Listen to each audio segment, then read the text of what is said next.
नमस्कार मु doctor Satyabrata Sahu MBBS MD DM clinical pharmacologist मु आज आपण मानक गोटे प्रश्न पचारिया जाऊँगी आपण माने जदि उत्तर जानी थे तेबे कमेंट बॉक्स रे उत्तर देवे।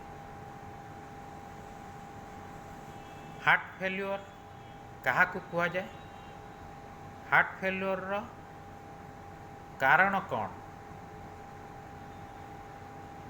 हार्ट फेल्योर होइथिले कौन कौन लक्षण सबू देखा जाई थाए,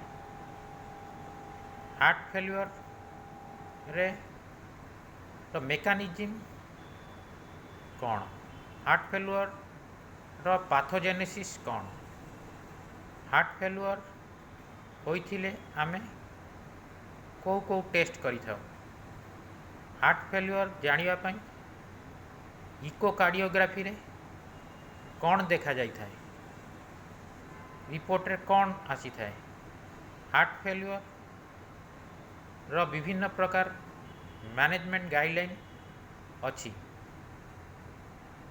यूरोपियन सोसाइटी ऑफ कार्डियोलॉजी रो गाइडलाइन हार्ट फेल्योर मैनेजमेंट रे कौन, American College of Cardiology, American Heart Association रो हार्ट फेल्योर रो मैनेजमेंट गाइडलाइन कौन, आपण माने जदि यही सब विषय रे जानी थिबे तेबे कमेंट बॉक्स रे उत्तर रखि पारंती। आमे माने यही सब विषय रे परवर्ती पर्याय रे डिस्कशन करिवा। धन्यवाद।